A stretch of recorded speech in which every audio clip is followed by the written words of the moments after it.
First ever factory outlet Mukunda jewelleries, KPHP Somajiguda, Kothapet, Khammam. నమస్తే రమగారు. నమస్తే జయ. రమగారు, శివపార్వతుల కళ్యాణం చాలా సందర్భాలు మనం మాట్లాడుకున్నాము, కానీ కార్తీక మాసం కదా, ఇంకొకసారి చెప్పుకుందాం. గిరిజా కళ్యాణం ఎంత విశేషమైందో కథ. మొట్టమొదట మన దక్ష ప్రజాపతి తన కూతురైన సతీదేవిని పరమేశ్వరుడికి ఇచ్చి వివాహం చేశాడు. దక్ష ప్రజాపతికి ఎంతమందో సంతానం. ప్రజాపతి అంటే ఈయన అందరినీ పుట్టించాడు. 27 మంది కన్యకల్ని చంద్రుడికి ఇచ్చాడు. చంద్రుడు శివుడు తోడల్లుళ్ళు. విశేషమైన కథ కదా. అయితే ఈ అపురూప సౌందర్యవతి అయిన సతీదేవి పుట్టిన దగ్గర నుంచి పరమేశ్వర అనుగ్రహం కోసమే తపస్సు చేసేది. పరమేశ్వరుణ్ణే ప్రార్థించేది ఆవిడ. ఆయనే పూజించేది, ఆయనే తలుచుకునేది. ఆమెని పరమేశ్వరుడికి అర్పించాడు. అర్పిస్తే సరే, ఇది విశేషంగా జరిగింది. ఒకసారి ఏదో యజ్ఞం అప్పుడు దక్ష ప్రజాపతి వస్తే అందరూ లేచి నిలబడ్డారు. పరమేశ్వరుడు లేవలేదు. ఆయన గౌరవించారు అందరూ.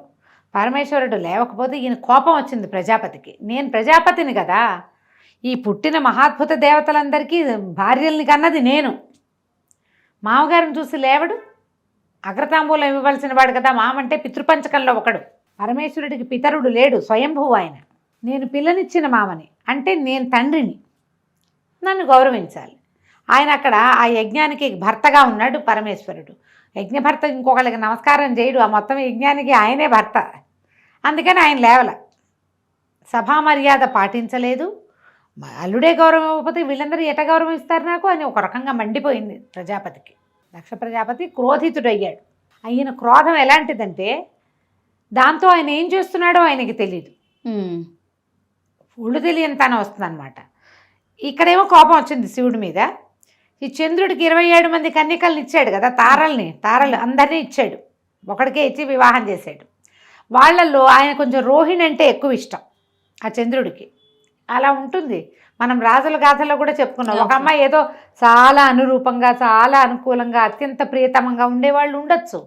ఆయన రోహిణి పట్ల ఎక్కువ కలిసి ఉంటున్నాడని మిగిలిన వాళ్ళంతా తండ్రి దగ్గరికి వెళ్ళి చెప్పారు. ఆయన రోహిణితోటే బాగా ఉంటున్నాడు నాన్న, బాగాతో అంత బాగా ఉండట్లేదంటే ఆయన అల్లుడిని శపించాడు. క్షయవ్యాధి వస్తుంది నీకు, క్షీణించిపోతావని. చంద్రుడికి హెచ్చుతగ్గులు ఉన్నాయి కదా, అవి ఆయన వల్లే వచ్చాయంటారు. క్షయవ్యాధితో క్షీణించిపోయిన చంద్రుడు పరమేశ్వర అనుగ్రహం వల్ల మళ్ళీ ఆ వ్యాధిని పోగొట్టుకున్నాడు. నిజానికి రోహిణి నక్షత్రం మీద కోపంతో మిగిలిన వాళ్ళు చెప్పారు, కానీ చంద్రుడు చిత్తా నక్షత్రంతో చాలా బాగుంటాడు. చిత్రాచంద్రమసోరివ అన్నాడు కాళిదాసు. రాజుగారు భార్య ఎలా ఉన్నారంటే, చిత్తా నక్షత్రంతో కూడి ఉన్నప్పుడు వాళ్ళిద్దరూ ఎలా మెరిసిపోతారట. చిత్తా నక్షత్రం వస్తే పక్కకి చంద్రుడు మెరుస్తాడు, చిత్తా మెరుస్తుంది. అలా ఉన్నారని చెప్తారు. అంత ప్రత్యేకమైన వాళ్ళిద్దరూ. రోహిణి చంద్రులు అలా అత్యంత ప్రేమగా ఉండేవాళ్ళు అన్నమాట. ఈ దక్ష ప్రజాపతి తీవ్రమైన కోపిష్టివాడు అవటంతో అతను ఏమనుకున్నాడు, నిరీశ్వర యాగం అని ఒక యాగాన్ని సంకల్పించాడు. ఈశ్వరుడు లేడు. నిరీశ్వర యాగం పేరే అది, నిరీశ్వర యాగం. అసలు ఈశ్వరుడు లేడన్న యాగం సంకల్పించి బ్రహ్మాది దేవతలందరినీ పిలిచి పరమేశ్వరుడికి కార్డు పిలవలేదు. అయితే సతీదేవి, మా పుట్టింట్లో జరుగుతున్న వ్యవహారం కాబట్టి నాకు పిలుపక్కర్లేదు, నువ్వు రాకపోతే మానేసేయి, నేను వెళ్తానంది. ఆయన చెప్పాడు, నేను మనని పిలవల, నాకు ఆహ్వానం రాలేదు, నువ్వు వెళ్ళొద్దన్నాడు. సతీదేవిని వద్దన్నాడు. కానీ ఆవిడ చిన్నపుచ్చుకుంది. మా ఇంట్లో అవుతోంది, నా చెల్లెళ్ళు అందరూ వస్తారు, నేను కూడా వెళ్ళాలి. ఇప్పుడు మనం కూడా చేస్తాం అట్లాంటిది. ఈ దేవతల గాథలన్నీ మానవుల గాథలకి ప్రతిబింబాలన్నమాట, చూపిస్తారు. అట్లా వెళ్తే ఏమవుతుందో సతీదేవి కథే తెలియజేస్తుంది మనకి. అవమానపడతాం అనవసరంగా. ఈవిడ బయలుదేరి వెళ్ళింది. బయలుదేరితే నంది, భృంగిరిట్టుడు వీళ్ళని కొంతమందిని ప్రమథగణాలను ఇచ్చి అమ్మకి తోడుగా పంపించాడు. పంపిస్తే ఈవిడ వెళ్ళింది. వెళ్ళేసరికల్లా ఆయన అవమానకరంగా మాట్లాడాడు తండ్రి. నేను సంకల్పించిందే నిరీశ్వర యాగం, నిన్ను ఎవరు పిలవని పేరంటానికి ఎందుకు వచ్చావు, నువ్వు కూతుర్ని కూడా అన్నాడు. అనేసరికల్లా ఆవిడంది, నువ్వు పిలవకపోతే ఎట్లా, నువ్వు పిలవనన్న మాట ఏమిటి, యజ్ఞభర్త శివుడు, పరమేశ్వరుడే యజ్ఞభర్త, యజ్ఞకర్త, ఆయన పిలవకపోతే ఎట్లా, నువ్వు చేసింది తప్పు అనగానే ఆయన శివనిందకి పాల్పడ్డాడు. తిట్టేశాడు అల్లుడిని. తిడితే ఈవిడ ప్రత్యక్షంగా కానీ పరోక్షంగా కానీ శివనిందని నేను భరించను. నా భర్తని నిందించటమనే కాదు, నా భర్తను నువ్వు తంటమే కాదు, పరమేశ్వర నింద చెవితో విన్నా తప్పే అని చెప్పి ఆయన వద్దన్నా నేను ఇంత పని చేశాను, ఇక్కడికి వచ్చాను. ఆయన పరోక్షంలో ఆయన అవమానానికి నేను కారణమయ్యాను కాబట్టి నేను యోగాగ్నిలో నా శరీరాన్ని దహించేసుకున్నా, ఇక నేను ఇక్కడ ఉండను అని చెప్పి ఆవిడ యోగాగ్నిలో దహనం అయిపోయింది. అమ్మ చితాభస్మం కొంత భస్మం రాలిపడింది, ఆమె శరీరం అక్కడ ఉన్నది. ఎప్పుడైతే ఇది జరిగిందో ఈ మొత్తం ప్రమదగణాలు కేకలు పెట్టేసి శివుణ్ణి పిలిచారు, అమ్మ ఆహుతి అయిపోయిందని. ఇక్కడికి ఉగ్ర రూపంతో పరిగెత్తుకుంటూ వచ్చాడు శివుడు. భార్యా వియోగం భరించరానిది, పరమ ప్రీతితోటి ఉండే భార్య ఆమె అవమానపడి ఇలా అయిపోయింది కాబట్టి ఉగ్రంతో, పైగా మనం పరిగెడితే మనకి ఒక రకమైన ఉద్రేకం వస్తుంది. ఆయన ఏం చేశాడు, తన జటల్లో నుంచి ఒక జటతో వీరభద్రుడిని సృష్టించాడు. ఈ దక్షాధ్వరం విధ్వంసం చేయి, ఇది నా భార్య శవాన్ని చూసినటువంటి ఈ దక్షాధ్వరం నడవకూడదు ఇంకా, అది ఒక్కటే ఆజ్ఞ. ఈ హాహా అని పెద్ద జటలతోటి బోల్డ్ అనే ఆయుధాలతోటి పరమశక్తివంతమైనది శివక్రోధమే. ఆయన కోపం నుంచి పుట్టిన వీరభద్రుడు సర్వనాశనం చేశాడు మొత్తం. దక్షయజ్ఞ వాటికని భూస్థాపితం చేశాడు. కనపడిన దేవతలను కనపడ్డట్టు రుద్రగణాలు చితకొట్టేశాయి. దక్షుడి తల నరికేశాడు వీరభద్రుడు. ఈ వీరభద్రుడే మనకి పట్టిసపు కొండ మీద అక్కడ ఆగాడని మనం ఒక కథ చెప్పుకుంటాం. రాజమండ్రి దగ్గర ఉన్న పట్టిసం కొండ మీద అక్కడ ఆయన వీరభద్రుడు వీరభద్రావతారాన్ని విరమించి శివలింగాకృతిగా మారాడని అదొక కథ చెప్తాం. పట్టిసం ఈ ఆయన దగ్గర ఉన్న ఆయుధమే పట్టిసాయుధమే అట్లా కొండగా మారిందంటారు. అయితే ఎప్పుడైతే ఈ వీరభద్రుడు ఇదంతా అయ్యిందో ఈ పరమేశ్వరుడు ఉగ్రంగా అయిపోయాడు. ఆవిడ కళేబరం అక్కడ ఉన్నంతసేపు ఈయన ఇలాగే ఉంటాడని విష్ణువు ఏం చేశాడంటే తన చక్రాయుధంతో ఆ శరీరాన్ని ముక్కలు చేసేసాడు. భుజ మీద వేసుకున్నాడట కళేబరాన్ని, కాలిపోయి ఉన్నదాన్ని వేసుకుని ఆయన నాట్యం చేస్తున్నాడు పరమేశ్వరుడు ఉగ్రంగా. అంటే అటు కదులుతున్నాడు అనమాట ఆయన. ఆ కదులుతున్నప్పుడుగా ఆయన ఒంటి మీద ఉన్న, ఆయన భుజాల మీద ఉన్న ఈ శవాన్ని, ఈ కళేబరాన్ని ముక్కలు చేసేస్తే 18 ముక్కలుగా మారి భూమి మీద పడిపోయినాయి. 18 చోట్ల 52 చోట్ల పడ్డాయి అంటారు, చిన్న చిన్న ఆభరణాలు అవన్నీ కూడా. అయితే ఎప్పుడైతే ఈ కళేబరం తన మీద నుంచి వెళ్ళిపోయిందో అవతలకి, అతి ఉగ్రంగా ఉన్న పరమేశ్వరుడు కొంత శాంతపడ్డాడు. దేవగణాలందరూ ప్రార్థించి పరిపరి విధాల ఈయన్ని హిమాలయాల వైపుకి నడిపించుకుపోయారు. ఈయన కైలాసం కూడా హిమోత్పర్వత ప్రాంతంలోనే ఉంది. కైలాసానికి వెళ్ళకుండా విరాగిగా అయిపోయి ఆయన హిమాలయాల్లోకి వెళ్ళిపోయాడు. ఈ అటు ఇటు పారిపోయి కకావికలుగా అయిపోయినటువంటి దేవతలందరూ మళ్ళీ వచ్చి, బ్రహ్మదేవుడు వచ్చి ఈ మెడ నరికి ఉన్న దక్షుడికి గొర్రెతల అతికించి ఆయనతోటి ఈశ్వరుణ్ణి సంకల్పించి యజ్ఞం పూర్తి చేయించారు.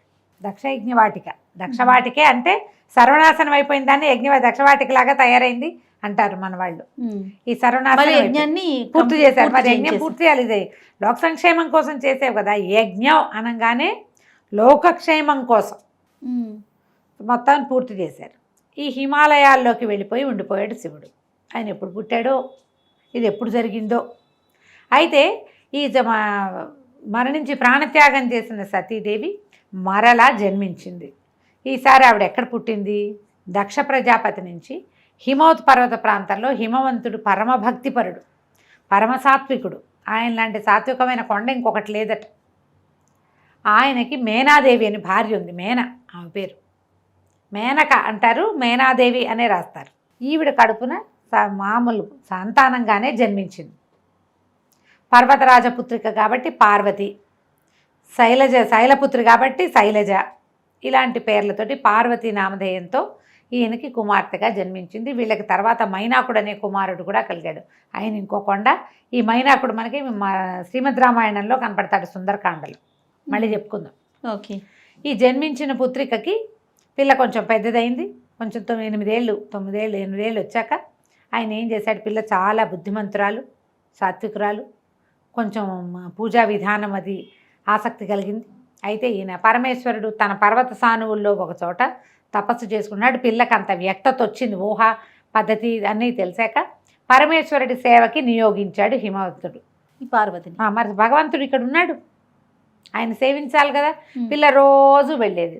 పరంజ్యోతిగా కనపడుతున్న ఆయన స్వరూపం పట్ల ప్రేమ పెంచుకుంది ఈ చిన్నపిల్ల. ఆయన చూస్తూ ఉంటే మనకు ఆసక్తి కలుగుతుంది కదా. అయితే ఇంతలో ఏమైంది, అప్పట్లో తారకాసురుడు అని ఒక రాక్షసుడు. ఆ తారకాసురుడికి పరమేశ్వర భక్తి విపరీతంగా ఉంది. వాడు ఏం చేశాడు, పరమేశ్వరుడి కోసం తపస్సు చేసి ఈశ్వరుణ్ణి స్వాధీనం చేసుకుని నువ్వు నాతో ఉండు అని అడిగితే ఆయన తన ఆత్మలింగాన్ని ఇతనికి ఇచ్చారు, తారకుడికి. ఇస్తే ఆ తారకుడు ఆ లింగాన్ని తన మెడలో ధరించాడు. ఎప్పుడైతే ఈ అమృతలింగం అతని దగ్గర చేరిందో ఇక వాడి శక్తికి పట్టపగ్గాలే పని. శివుడు ఆయన తపస్సులో ఆయన ఉన్నాడు, ఆయనకి వీడితో సంబంధం లేదు. తారకాసురుడికి ఏం చేస్తే అనిపించింది, పరమేశ్వరుడు ముక్తిప్రదాత, మనకు ఆరాధ్య దైవం. కానీ మహావిష్ణువు అలా లేడు. అతను రాక్షసాంతకుడైన హరి, ఆ రాక్షసాంతకుడు. కాబట్టి తమ జాతిని అంతం చేస్తున్న విష్ణువుని పట్టి పల్లార్చాలని పుట్టింది తారకాసురుడికి. విష్ణువుని ఎంతసేపు కొలిచేవాళ్ళు ఎవరు, దేవతలు. ముందు దేవతల సంగతి చూద్దామని దేవతల పీఠమనచడానికి ఆయన బయలుదేరాడు ఈ తారకాసురుడు. అయితే ఈ తారకాసురుడికి ఎవరి వల్ల ఇది ఉంది, మరణం ఉంది అంటే వాడు ఎవ్వరి వల్ల మరణం లేకుండా ఒక వరాన్ని పొందాడు బ్రహ్మ దగ్గర. కానీ మరణం తథ్యం కాబట్టి ఒక వేరే వరాంతరాన్ని ఇంకోటి అని కోరుకోమంటే సరే శివ సంతానంతో నాకు మరణం, పరమేశ్వరుడి సంతానంతో నాకు మరణం తప్పిస్తే ఇంకెవ్వరి వల్ల మరణం లేకుండా వరం పొందాడు వాడు. పరమేశ్వరుడు ఎప్పుడు విరాగిగా ఉన్నాడు, ఆయనకి సంతానం లేదు. ముందు సతీదేవి ఉండగాను లేదు, ఆవిడ వెళ్ళిపోయి ఎంతకాలం అయిందో ఇప్పుడు కూడా లేదు, ఆయన విరాగి అయిపోయాడు.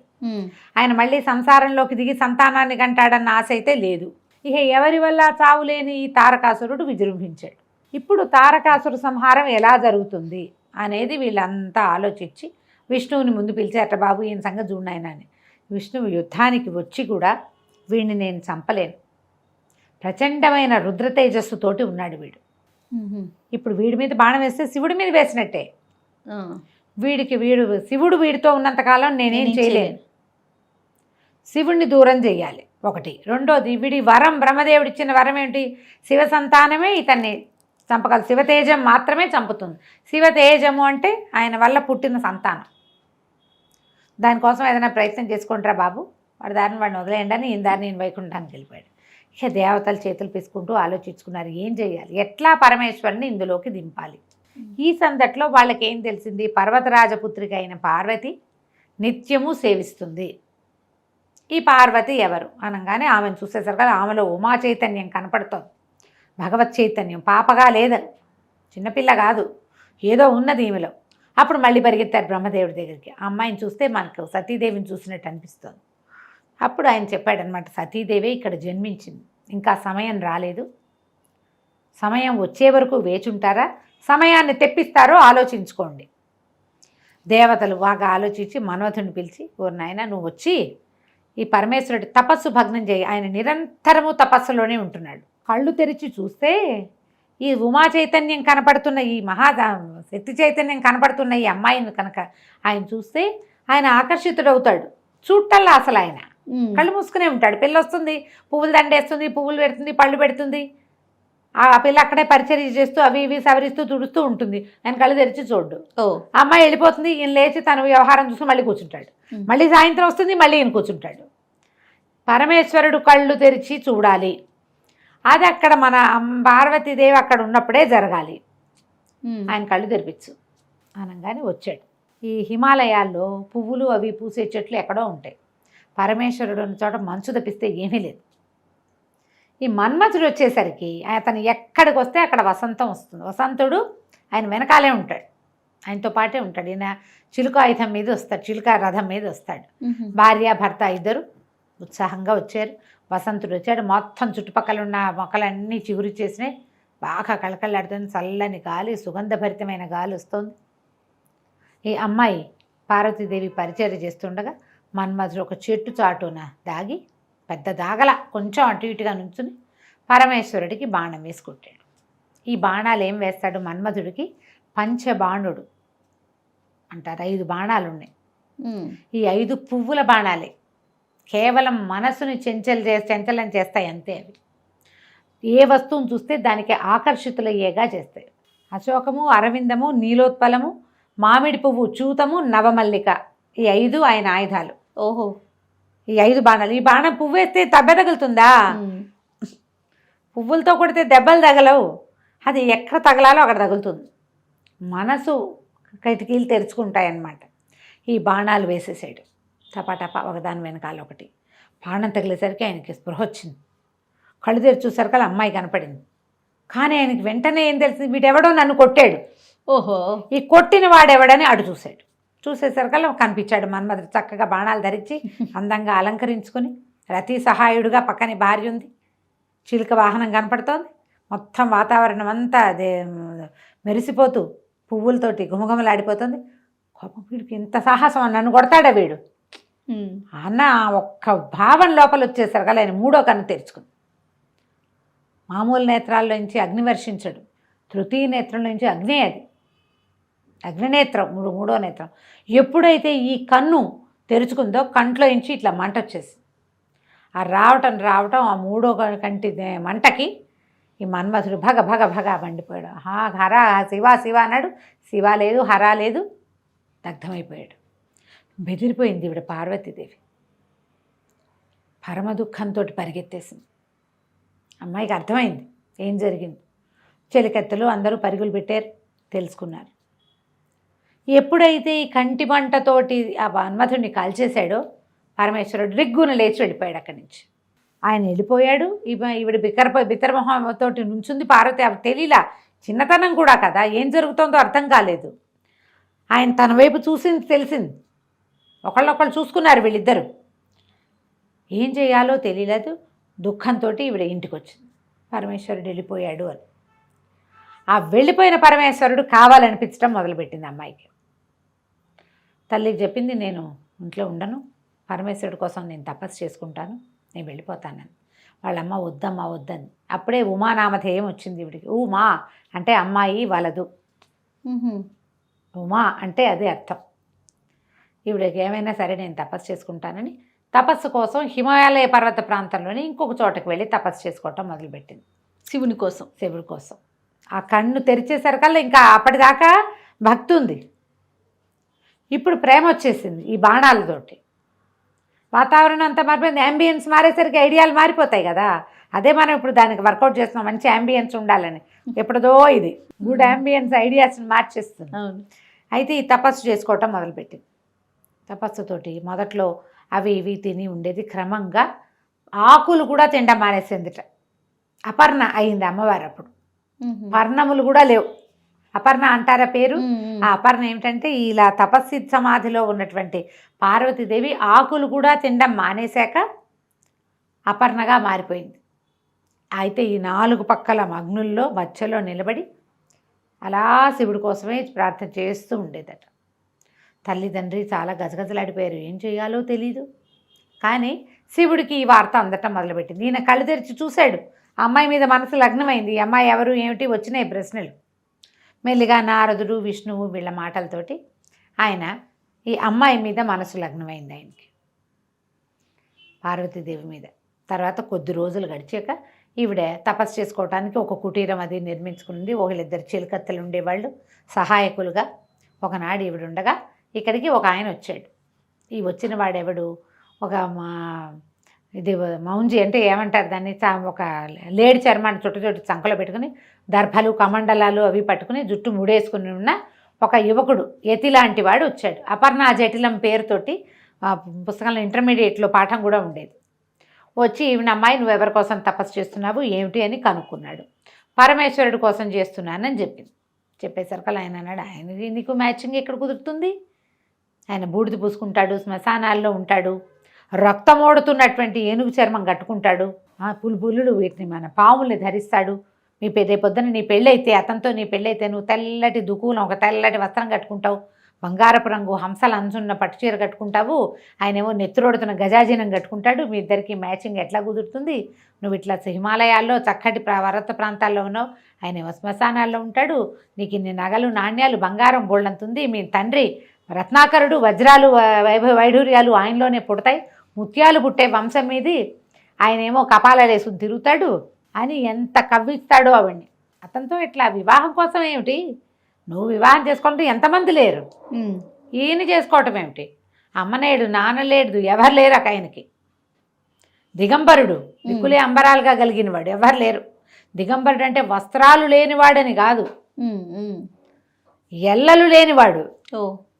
పైగా ఏమో ఆయన వెనకాల తిరిగే వాళ్ళంతా విచిత్ర వేషధారులు, ఒక నంది, ఓ భృంగి, ఓ శృంగి, వీళ్ళంతా ఏమిటో రకరకాల వాళ్ళు. ఉమ్. వీళ్ళంతా పెళ్ళికి తరలిస్తే మీ వాళ్ళు హడిలిపోతారు అని బాగా ఎక్కిరిస్తాడు. ఎక్కిరిస్తే ఈవిడే నువ్వేం మాట్లాడినా సరే శివుడే కావాలి, శివ నింద చేయటం ఎంత తప్పు, వినడం అంత తప్పు, వెళ్ళిపో నువ్వని చెలికత్తని పిలుస్తుంది ఈయన్ని, పంపించేసేయను.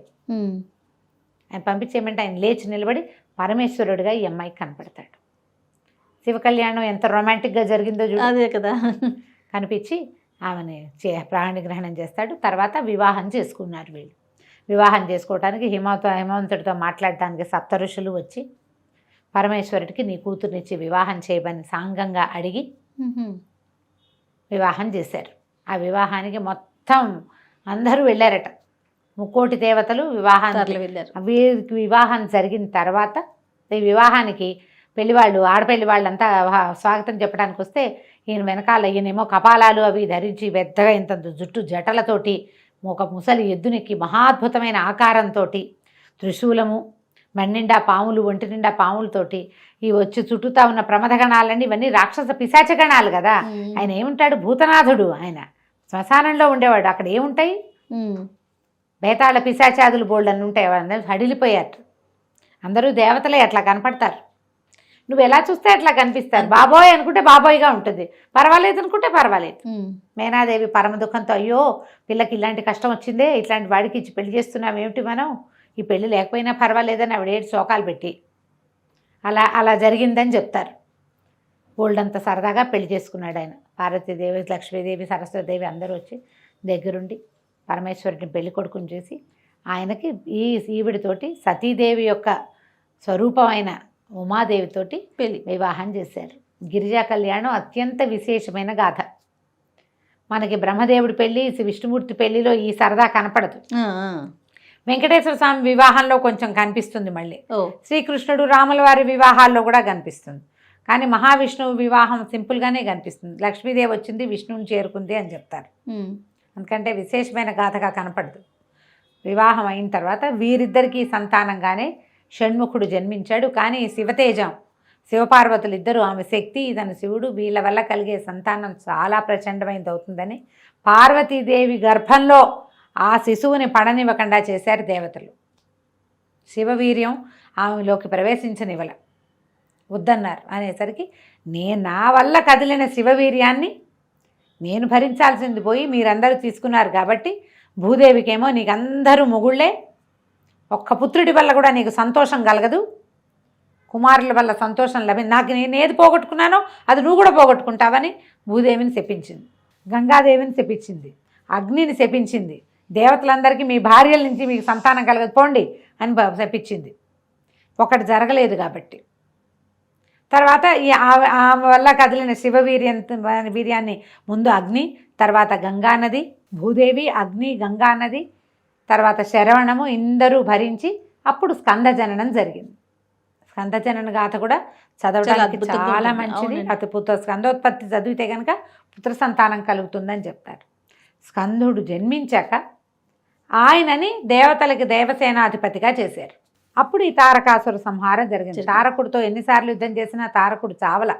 అప్పుడు పరమేశ్వరుడే చెప్పాట, అతని మెడలో అమృతలింగం, ఆత్మలింగం ఉంది, దాన్ని కొడితేనే, భగ్నం చేస్తేనే వీడు మరణిస్తాడు అని. దాన్ని కొట్టడం వల్ల అతను మరణించాడు. శివ యొక్క సంతానమే కార్తికేయుడు అని చెప్తారు. ఈ గిరిజా కళ్యాణ గాథ చెప్పినా విన్నా కూడా చాలా విశేషమైన ఫలితం లభిస్తుంది. బాగుంది కదా కథ. ఎన్నిసార్లు విన్నా కొత్తగానే మళ్ళీ కొత్త రఘు గారు ఎంత బాగుందో. నమస్తే అండి. నమస్తే చెయ్య.